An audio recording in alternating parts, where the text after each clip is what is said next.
اعوذ باللہ من الشیطان الرجیم بسم اللہ الرحمن الرحیم یا ایھا الذین آمنوا لا تأکلوا اموالکم بینکم بالباطل صدق اللہ مولانا العظیم وبلغنا رسولہ النبی الکریم۔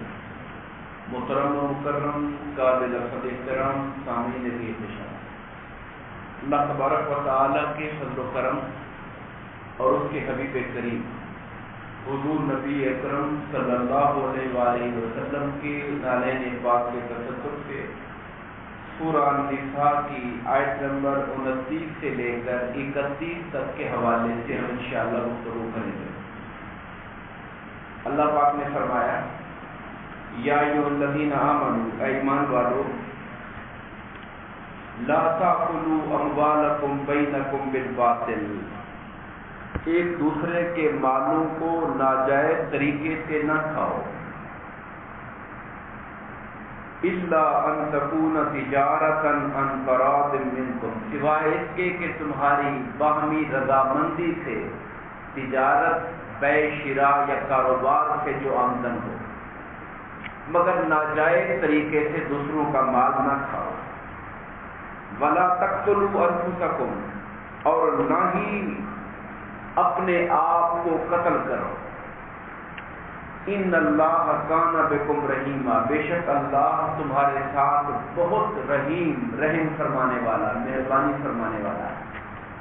اس کے پچھلی آیات جو ہم نے پڑھی ہیں اس میں انسانی جو جان ہے اس کے حوالے سے احکامات تھے، انسان کی جان، اس کی عزت و آبرو کے حوالے سے اللہ تعالیٰ نے احکامات دیے، یعنی بدن کا تصرف تھا، زنا سے منع کیا، لواطت سے منع کیا، ہر طرح کی فحاشی اور بے حیائی سے منع کیا اللہ پاک نے، ان رشتوں کو گنوا دیا جن سے نکاح کرنا حرام ہے۔ پہلے اللہ نے بدن میں تصرف، ناجائز تصرف سے منع کیا، اب اللہ تعالیٰ لوگوں کے مالوں میں ناجائز تصرف سے منع فرما رہے ہیں۔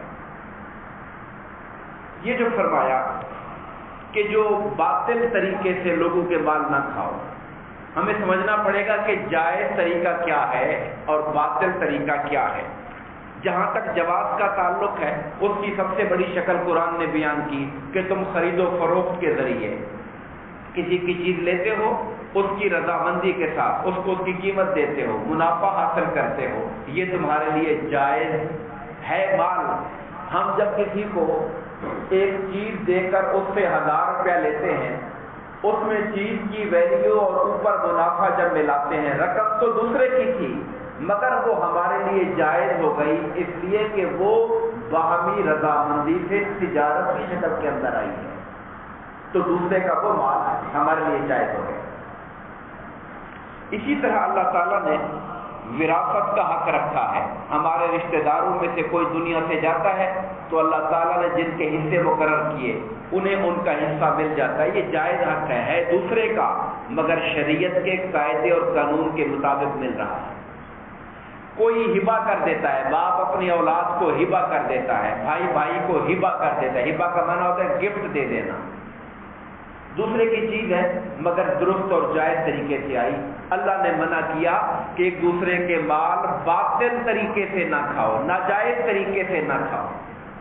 اب جب ناجائز طریقے کی طرف آتے ہیں، اس میں جوا ہے، اس میں سود ہے، اس میں سٹا بازاری ہے، اس میں کسی کا مال غصب کر لینا ہے، اس کی مرضی کے بغیر اس کا مال بزور طاقت چھین لینا، غصب کر لینا، چوری کر لینا، ڈاکہ مار لینا، کسی کے مال میں خیانت کر لینا، جھوٹی قسم کھا کر کسی کو مال بیچ دینا۔ اب جب جھوٹی قسم کھا کے بیچا تو اس نے اللہ کے نام کا اعتبار کیا، وہ چیز اس سزا کی نہیں تھی جس کے آپ نے اس سے پیسے لیے۔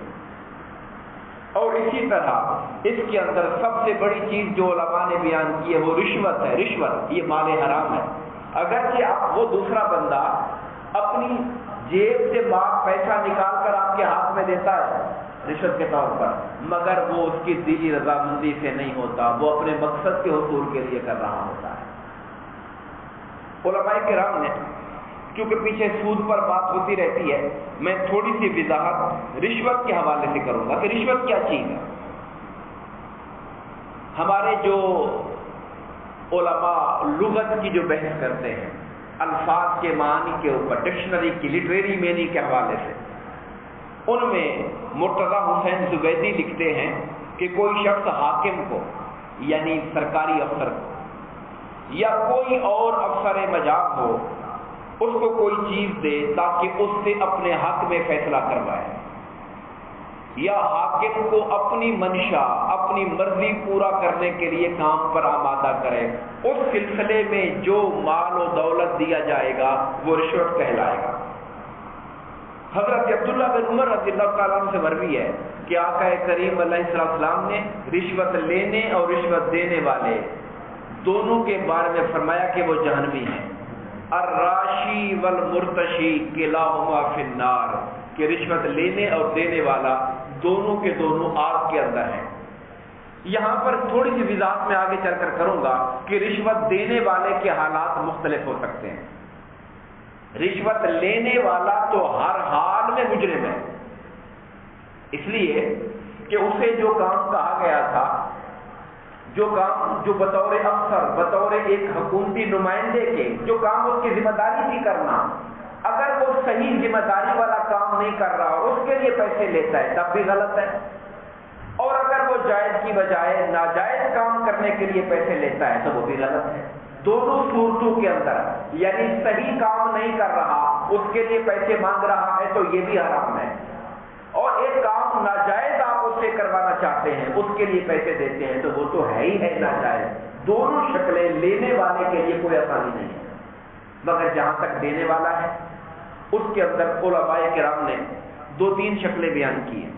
اگر کوئی شخص اپنی جان کو بچانے کے لیے، اپنے مال کو بچانے کے لیے، اپنی عزت و آبرو کو بچانے کے لیے، یا وہ منصب جس کا وہ حقدار ہے مگر اس کا حق اسے نہیں مل رہا، اپنے حق کو لینے کے لیے اسے کسی کو مال دینا پڑتا ہے تو پھر لینے والا گناہگار ہے، دینے والا گناہگار نہیں ہوگا۔ یہ فقہائے کرام نے اس پر بات لکھی۔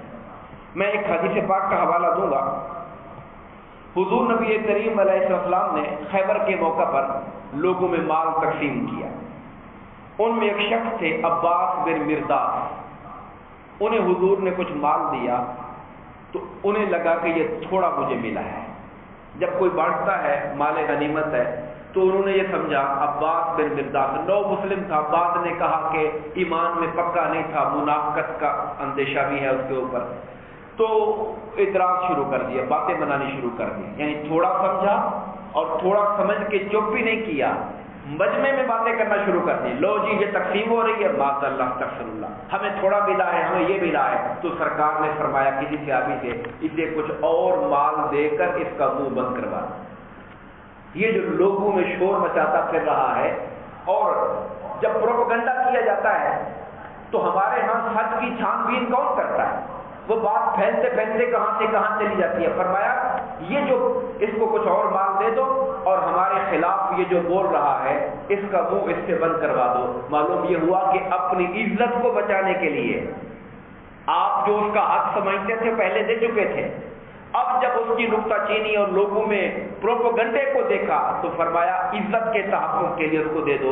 اب یہ اس کے حق میں تو درست نہیں تھا، مگر دینے والے جو تھے وہ اپنی عزت کے بچانے کے لیے کر رہے تھے، اس لیے اس میں کوئی حرج نہیں۔ ایک اور صحابی ہیں حضرت عبداللہ بن مسعود رضی اللہ تعالیٰ عنہ، وہ کہتے ہیں میں حبشہ گیا جو ہجرت کر کے، وہاں کوئی لٹیرا مجھے مل گیا، اس نے میرا مال چھین لیا۔ اب جب مال چھین لیا تو میں نے اس سے کہا یار تم اتنے دینار پیسے لے لو مجھ سے، میرا مال واپس کر دو۔ انہیں اپنے مال کی زیادہ ضرورت تھی یا مال کی ویلیو زیادہ تھی، انہوں نے اس کے بدلے میں، مثلا میری اگر موٹر سائیکل ہے، خدا نہ کرے اللہ نہ کرے کوئی ڈاکو کوئی چور چھین لیتا ہے تو میں کہتا ہوں یار تو 5000 پکڑ میری موٹر سائیکل واپس کر دیں۔ اب یہ جو اپنا میری چیز ہے کسی نے ناجائز چھین لی اپنی، یہ دیہاتوں میں بہت ہوتا ہے، ذمہ دار لوگ اور وڈیرے لوگ چوریاں کروا لیتے ہیں، اب اپنی چوری والی بیل، آپ کا چوری کا گھوڑا، چوری کی گائے آپ واپس لینے کے لیے جاتے ہو تو وہ کہتے ہیں ہمیں لنگی چاہیے. لنگی ایک ٹرم بولتے ہیں، رشوت کو لنگی کہتے ہیں کہ ہمیں آپ اتنے پیسے دیں ہم آپ کی چیز واپس بھجوا دیتے ہیں آپ کو. اب انسان اپنی چیز کو لینے کے لیے جاتا ہے اور پیسہ دے کے چھڑا کے لاتا ہے. یہ وہ چیز ہے جس کو کہا تو رشوت جائے گا، مگر یہ دینے والا مجرم نہیں ہے. دینے والا اپنا حق وصول کر رہا ہے، وہ لینے والے پر سارا جرم آئے گا.